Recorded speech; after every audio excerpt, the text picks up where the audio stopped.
America అధ్యక్ష ఎన్నికల్లో జయకేతనం ఎగరవేసినటువంటి Donald Trump తీసుకోబోతున్నటువంటి సంచలనమైనటువంటి నిర్ణయాలకు ఇప్పుడు కమలా హ్యారిస్, జో బైడెన్ వారు కళ్ళెం వేస్తున్నారు అంటూ ఒక వార్త ఇప్పుడు సోషల్ మీడియాలో చక్కర్లు కొడుతున్న నేపథ్యంలో అసలు డొనాల్డ్ ట్రంప్ గారు తీసుకోబోతున్నటువంటి ఆ నిర్ణయం ఏంటి, దానికి ఇప్పుడు కమలా హ్యారిస్ గారు అలాగే జో బైడెన్ ఎందుకు కళ్ళెం వేసేటువంటి ప్రయత్నం చేస్తున్నారు అనేది మనం విశ్లేషణ చేసుకునేటువంటి ప్రయత్నం చేద్దాం. ప్రస్తుతం మనతో పాటున్నారు ప్రముఖ రాజకీయ విశ్లేషకులు, ప్రముఖ సీనియర్ జర్నలిస్ట్ సిఎస్ రావు గారు. సార్తో మాట్లాడదాం. సార్ నమస్తే. సార్ నమస్తే. డొనాల్డ్ ట్రంప్ గారు తీసుకోబోతున్నటువంటి ఒక సంచలనమైనటువంటి నిర్ణయానికి ఇప్పుడు కమలా హ్యారిస్ గారు అలాగే జో బైడెన్ గారు కళ్ళెం వేస్తున్నారు అన్నట్లుగా ఒక వార్త సోషల్ మీడియాలో చక్కర్లు కొడుతుంది. ఏంటి సార్ అది? సో ట్రంప్ అనగానే ఏం చేస్తారు అనేది అందరికీ చాలా ఆసక్తిగా, కొంత ఆందోళనగా కనిపిస్తుంది. ఒక అమెరికన్స్కే కాదు, ప్రపంచంలో ఉండే అన్ని దేశాలకి ట్రంప్ అధికారంలోకి వచ్చిన తర్వాత, ప్రమాణ స్వీకారం చేసిన తర్వాత ఆయన ఏ నిర్ణయం తీసుకుంటాడు అనే దాని మీద అందరూ ఆందోళన చెందుతున్నారు. ఓకే.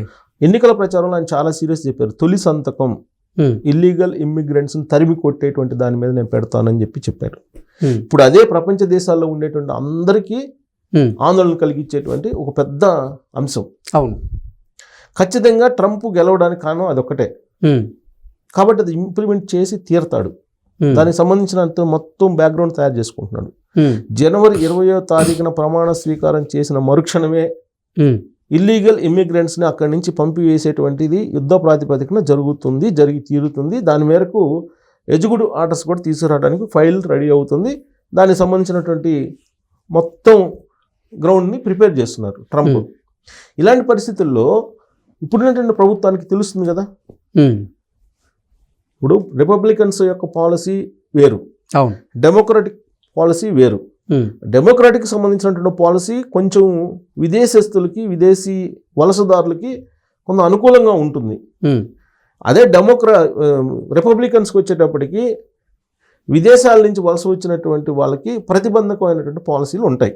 అవును, ఇది ఓవరాల్గా ఉండేటువంటి ఒక ఒపీనియన్. ఇది డెమోక్రాట్స్ మీద, రిపబ్లికన్స్ మీద. ప్రస్తుతం డెమోక్రటిక్ పార్టీ ఉంది అక్కడ. Joe Biden president, vice president Kamala Harris ప్రెసిడెంట్గా పోటీ చేసి ఆవిడ ఓడిపోయారు. అక్కడ సినారియో ఇది. ఇప్పటివరకు ఏంటి, ఇల్లీగల్ ఇమ్మిగ్రెంట్స్ కానీ, విదేశాల నుంచి వలస వెళ్ళినటువంటి వాళ్ళు కానీ హ్యాపీగా ఉన్నారు. వాళ్ళని కదిలించే పరిస్థితి లేకుండా. ఈవెన్ డిపెండెంట్స్ కూడా జాబ్స్ చేసుకునేటువంటి వాళ్ళు అక్కడ ఉన్నారు. ఇక్కడ నుంచి చదువుకోవడానికి వెళ్ళి ఓపీటీ మీద అక్కడ రెస్టారెంట్లో, లేకపోతే గ్యాస్ స్టేషన్లో, లేదంటే సినిమా థియేటర్లో రకరకాలుగా పనిచేసుకొని అక్కడ చదువుకుంటున్నటువంటి వాళ్ళు ఉన్నారు. ఇప్పటివరకు వాళ్ళకి ఎలాంటి ఇబ్బంది లేదు. అవును. జనవరి 20వ తారీఖు నుంచి ఎలాంటి ఇబ్బందులు రాబోతున్నాయి అని అంటే, కేవలం ఇల్లీగల్ ఇమ్మిగ్రెంట్స్కే కాదు, ఓపీటీలో వెళ్ళి పనిచేసుకునే స్టూడెంట్స్కే కాదు, H1B ఉన్నటువంటి వాళ్ళకు కూడా ఇబ్బంది ఉండే అవకాశం ఉంది. H4 వీసా అంటే డిపెండెంట్ వీసా అసలు శాశ్వతంగా ఉండదు ఇక్కడ అనేది క్లియర్గా అర్థమవుతుంది ట్రంప్ చేసినటువంటి ప్రచారం ఆధారంగా. అంటే డిపెండెంట్స్కి పని చేసుకున్నటువంటి అవకాశం లేదు. డెమోక్రాట్స్ డిపెండెంట్స్కి పనిచేసే అవకాశానికి సంబంధించిన బిల్స్ కూడా మూవ్ చేశారు వాళ్ళు ఉభయ సభల్లో. సరే, అవి పెండింగ్ ఉంది, ఇంకా ఆర్డర్స్ వస్తాయని ఎక్స్పెక్ట్ చేస్తున్నారు. కానీ ఈలోపే ట్రంప్ అధ్యక్షుడయ్యారు కాబట్టి డిపెండెంట్స్కి ఇంకా పనిచేసే అవకాశం లేదు. ఓకే. ఇప్పుడు అమెరికాలో ఉండేటువంటి సిచ్యువేషన్ ఏంటి, వాస్తవంగా భార్యాభర్త ఇద్దరు పనిచేస్తేనే అక్కడ మెయింటైన్ కాగలరు. అవును. ఒకళ్ళు పనిచేస్తే మాత్రం అక్కడ సరిపోవు. అంటే కాళ్ళు ముడుచుకొని జీవితం నడపాలి. ఇద్దరు పని చేస్తే ఒకళ్ళ శాలరీ మిగులుతుంది, ఒకళ్ళ శాలరీ సరిపోతుంది. ఓకే. అదే ఒకళ్ళే పని చేస్తే ఆ ఒక్కళ్ళ శాలరీ అంతకంతకే సరిపోతుంది. అంటే మీకు ఇంకా సేవింగ్స్ అనేది ఉండవు. ఓకే. సో ఇప్పుడు డిపెండెంట్స్ చాలా మంది, లక్షల మంది ఉన్నారు అక్కడ డిపెండెంట్స్. సో ఆ డిపెండెంట్స్ ఇల్లు దాటి బయటకు రావడానికి అవకాశం లేదు ప్రజెంట్, రేపు రాబోయే ట్రంప్ హయాంలో. ఓకే. ఇంకోటి భయంకరమైన విషయం ఏంటంటే, ఇప్పుడు లేటెస్ట్, సహజంగా ఇండియన్స్ బంగారపు ప్రియులు. అవును. మన మహిళలు అంటేనే బంగారం, ఏదైనా అమౌంట్ ఉంటే ఇమీడియట్గా బంగారం కొనేస్తారు ఏదో ఒకటి. అమెరికాలో బంగారం పెట్టుకొని తిరుగుతుంటే ఇండియన్ మహిళల దగ్గర బంగారం ఉంటుందని చెప్పేసి వాళ్ళని వెంటబడి వేటాడి బంగారు షాపుల్లో కానీ లేదంటే వీళ్ళ మహిళలు వేసుకునే ఆభరణాలు కానీ లాగేసుకుంటున్నటువంటి దొంగతనం కేసులు ఈ ఫలితాలు వచ్చిన తర్వాత పెరిగినాయి అనేది లేటెస్ట్ న్యూస్. ఓకే, ప్రత్యేకించి ఇండియన్స్ మీద. ఎందుకంటే మన ఇండియన్స్ తప్ప నీకు గోల్డ్ ఎవరు అంత సేవ్ చేసుకుని మెడల్లో వేసుకొని సింగారించుకోరు. అవును, అక్కడికి వలస వెళ్ళినటువంటి వాళ్ళు. సో వాళ్ళని టార్గెట్ చేస్తున్నారు. ఈ 2 వారాల్లో క్రైమ్ కూడా అదే పెరిగింది అనేది ఒక రిపోర్టు. సరే, ఎనీహో పాలసీలకు సంబంధించి మరి జో బైడెన్ కానీ లేదా కమలా హ్యారిస్ కానీ ఎలా అడ్డుకునేటువంటి ప్రయత్నం చేస్తారు? ట్రంప్ వస్తాడు, అగ్రెసివ్గా వెళ్తారు, ఆయన ఇమిగ్రేషన్ పాలసీలు చాలా కఠినతరం చేస్తాడు, ఇల్లీగల్ ఇమిగ్రెంట్స్ పంపించేస్తాడు, ఇవన్నీ అందరికీ తెలిసినటువంటి విషయమే. మరి ఇప్పుడు మేము ఇల్లీగల్ ఇమిగ్రెంట్స్కి మేము కొన్ని వెసులుబాట్లు కల్పిస్తాము, తర్వాత వలస వచ్చినటువంటి వాళ్ళకి మేము లిబరల్గా ఉంటామని చెప్పి వీళ్ళు హామీ ఇచ్చారు కదా, ప్రతిపక్షంలో ఉన్నారు కదా. మరి ప్రతిపక్షంలో అయితే పోరాడాలిగా వీళ్ళ కోసం. అవును, ఇప్పుడు మనకి తెలుగు రాష్ట్రాల్లో కానీ లేదా భారతదేశంలో కానీ కాంగ్రెస్ పార్టీ పోరాడుతుంది కదా ప్రధాన ప్రతిపక్షంగా నరేంద్ర మోడీ గారి ప్రభుత్వం మీద. అవును, అలాగే తెలుగు రాష్ట్రాల్లో ఇప్పుడు అదే జరుగుతుంది. ఏదైనా ప్రతిపక్షం అయితే పోరాడుతుంది కదా ప్రజా సమస్యల మీద, ప్రజల కోసం పోరాడేటువంటి పార్టీలు. అక్కడ కూడా డెమోక్రటిక్ పార్టీ ఇప్పుడు ప్రజల కోసం పోరాడాలి. అవును, వాళ్ళు ఏదైతే చెప్పారో పాలసీలో ఆ పాలసీని కాపాడుకునేదానికి, ఆ పాలసీని ఉంచేదానికి వాళ్ళు ప్రయత్నం చేయాలి. ఆ ప్రయత్నం చేసే క్రమంలో ప్రతిపక్షం అక్కడ బలహీనంగా ఉంది ఉభయ సభల్లో. ఇప్పుడు మనకు భారతదేశంలో కనుక రాజ్యసభ లోక్సభలో రెండిట్లో కూడా బీజేపీ ఉంది, ఎన్డీఏ ఉంది. సో కాబట్టి కాంగ్రెస్ పార్టీ బిల్స్ని ఆపలేదు. అక్కడ కూడా రేపు రాబోయే రోజుల్లో ట్రంప్ చేసేటువంటి ఈ బిల్స్ ఏదైతే ఉన్నాయో చట్టాలు, వాటిని ఆపేటువంటి పరిస్థితి లేదు. ఓకే, అని ఆపడానికి మార్గం ఏంటి అనేది ఆలోచించారు. ఆపడానికి ఒకే ఒక ఆప్షన్ ఏంటి డెమోక్రసీలో? జ్యుడిషియరీ. ఓకే, మన దేశంలో కూడా అంతే కదా, జ్యుడిషియరీ కదా. అవును.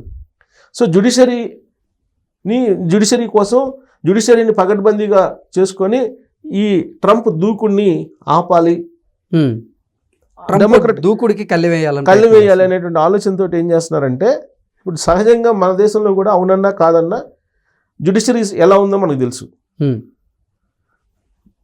ఇప్పుడు జ్యుడిషియరీలో జడ్జెస్ అపాయింట్మెంట్స్ ఇవన్నీ ఇక్కడ సిస్టమ్ వేరు, అక్కడ సిస్టమ్ వేరు అనుకోండి.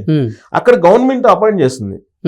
ఇప్పుడు ఉన్నటువంటి గవర్నమెంట్ జో బైడెన్ తర్వాత కమలా హ్యారిస్ గవర్నమెంట్ దాదాపుగా 296 మంది, రఫ్గా ఫిగర్ 296 మంది న్యాయాధికారులని ఈ ప్రభుత్వం ఇప్పుడున్నటువంటి ప్రభుత్వం నియమించడానికి ఫైల్ రెడీ చేసింది. అంటే జనవరి 20వ తారీఖు లోపల మీకు అమెరికాలో ఉండేటువంటి సుప్రీంకోర్టు దగ్గర నుంచి జిల్లా సెషన్స్ కోర్టు దాకా, జిల్లా కోర్టుల దాకా మొత్తం డెమోక్రటిక్ పార్టీస్ సంబంధించినటువంటి వాళ్ళు సింపథైజర్స్నే నియమించబోతున్నారు. ఓకే, ఆ తర్వాత ఇప్పుడు పిటిషన్లు వేయబోతున్నారు. ఇప్పుడు ఎవరు ట్రంప్ పాలసీలకు వ్యతిరేకంగా ఎవరైతే ఉన్నారో వాళ్ళు పిటిషన్లు వేయబోతున్నారు కోర్టుకి. రేపు ఈ 296 మందో లేదా 300 మందో డెమోక్రటిక్ పార్టీస్ అపాయింట్ చేసినటువంటి వాళ్ళు కోర్టుల్లో ఉంటే ఈయన బిల్స్ ఎక్కడ పాస్ అవుతాయి? ఎగ్జాక్ట్లీ, బిల్స్ ఓవర్కమ్ చేయలేరు కదా. అక్కడ ట్రంప్ కి వాళ్ళు పక్కలో బల్లెంలాగా మారే అవకాశం ఉంటుంది ఖచ్చితంగా. ఇప్పుడు అదే ప్లాన్ చేశారు. ఇప్పుడు ఆల్రెడీ అంత పెద్ద ఎత్తున అది ఖాళీలు అవుతున్నాయి, వీళ్ళ టైంలోనే ఖాళీ అయినాయి, వీళ్ళు నియమించుకుంటున్నారు.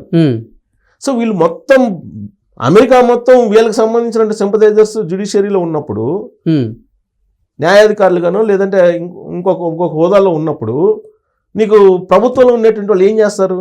ఇక్కడలాగా భారతదేశం కన్నా కూడా ఇంకా స్ట్రాంగ్ అక్కడ. ఓకే, సో జ్యుడిషియరీని కాదని ఒక అడుగు కూడా ముందుకెళ్ళాడు ట్రంప్. కాబట్టి ఇల్లీగల్ ఇమిగ్రెంట్స్ కానీ లేదంటే ఇమిగ్రేషన్ పాలసీస్ కానీ ఈయన ఏదైతే అనుకున్నాడో అది చేయడానికి ఆ సంచలనమైన నిర్ణయాలు కౌంటర్ ఆల్రెడీ పెట్టేశారు. ఓకే, నాకు తెలిసినంత వరకు నిన్ననే అది అపాయింట్మెంట్స్ ఓకే చేసినట్టున్నారు, బిల్ ఫైల్ కూడా. అంటే ఈయన ఏ నిర్ణయం తీసుకున్నా అది ఆమోదం పొందే అవకాశం అయితే, అంటే అడ్డగోలు నిర్ణయాలు తీసుకుంటే ఆమోదం పొందకుండా కోర్టులో పిటిషన్లు వేసి అప్పుడే అవకాశం ఉంది. ఓకే, ఆయన ఇచ్చేది 4 years కదా, 5 years కదా, 4 years ఆయన మళ్ళీ అధికారంలో ఉండేది.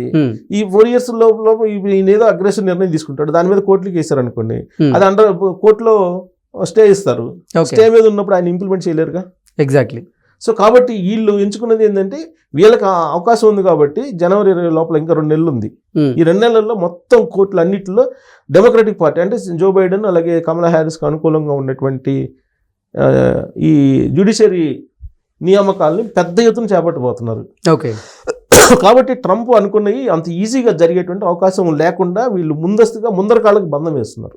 ఓకే, ఇది కొంచెం ఇండియన్స్ కానీ లేదా ఏది వలసవాదులకు కానీ వీళ్ళందరికీ కొంత ఊపిరి పీల్చుకునేటువంటి పరిస్థితి కనబడుతుంది ఈ నిర్ణయం. Okay sir, thank you sir. Thank you.